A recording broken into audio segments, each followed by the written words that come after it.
from the power pack, high energies, big city of St. Petersburg, Florida. Welcome Rudy, ladies and gentlemen. Rudy.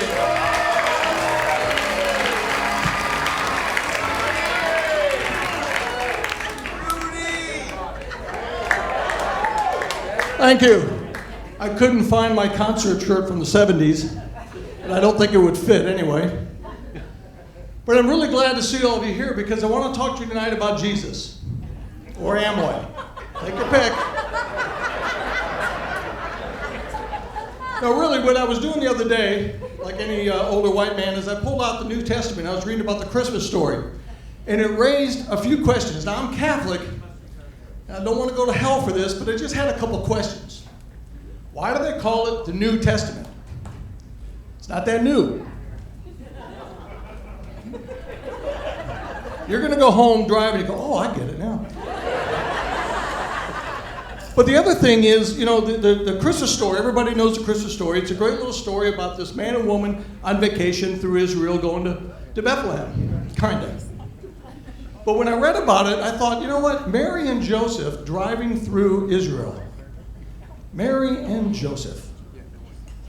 What kind of Jew name was that? I'm asking you. Go anywhere in Israel or Jerusalem and find a native-born person named Mary, right? Or Joseph. Those are Baptist names. And then think about Jesus. Is that a Jewish name? It's Mexican.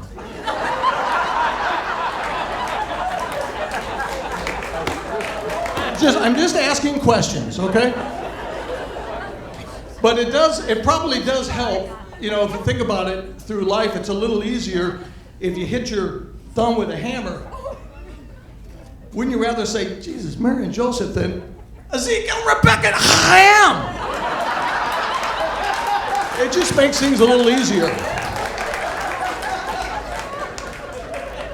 Then I was reading a little bit more about Mary, which didn't take long because, you know, there's not much there. But I was wondering what went wrong with my first marriage. So much, so little time. So I started, though, comparing Mary to my first wife. And I said, you know what, I should have married someone more like Mary because Mary was very chill. That's what they called it back then, chill. Because if you think about it, Mary was okay living in a stable. My ex-wife, who was Ritz Carlton or nothing.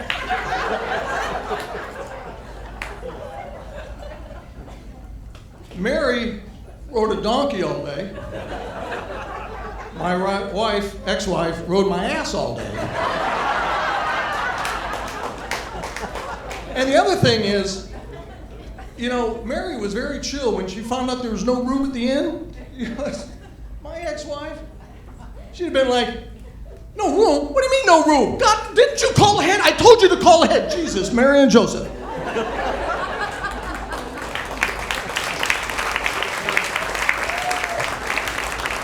I need to sit down for this part because I'm getting older. Nice shoes, I know. You know, I'm going to tell you about getting old. It sucks, you know. This lady here, you know what it's like. Well, I shouldn't ask that question. Someone your age. But does everyone remember the first time that you felt like you were getting older? For the guys, I know what it is. You're at Hooters and you're like, the waitress is really cute. She's kind of winking at you and then she calls you sir. And you're 32 years old. And it starts from there. And it gets older. As you get older, there's different things like, you know, the technology change. I remember I was like the first guy with a fax machine, car phone, but it passed me by. Now they got this Tinder. And, you know, and does everyone know what Tinder is? Yeah, well, I know. My nephew, I'm sitting there watching him on the couch going, what's this? Left as I want or right as I don't or something. And what about Grindr? Anybody know what Grindr is? Right? Yeah, you know. It's a gay man's app. That's why he knows and I don't.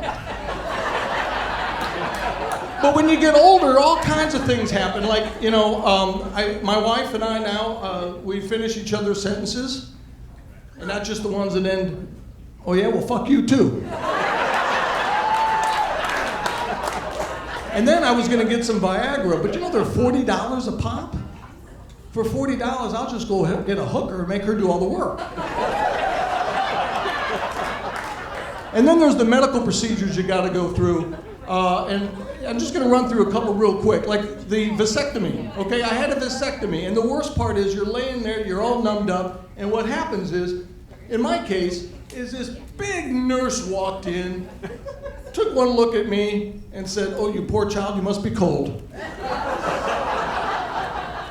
But then the last thing I'm going to leave you with is, because you got to do this, those of you that are older, and I see there's a few here, is the visit to the proctologist. And you know, the urologist, that's a dick doctor. That's Latin, it's a Latin term. But you know, if you haven't done it yet, you're older, you need to go. But I'm going to tell you what he does. You can't put your hands down. You got to really get a good base. A good base. And then he sticks the finger in, but he doesn't keep it that long. In some respect, he didn't keep it long enough. That's all I have. Thank you very much.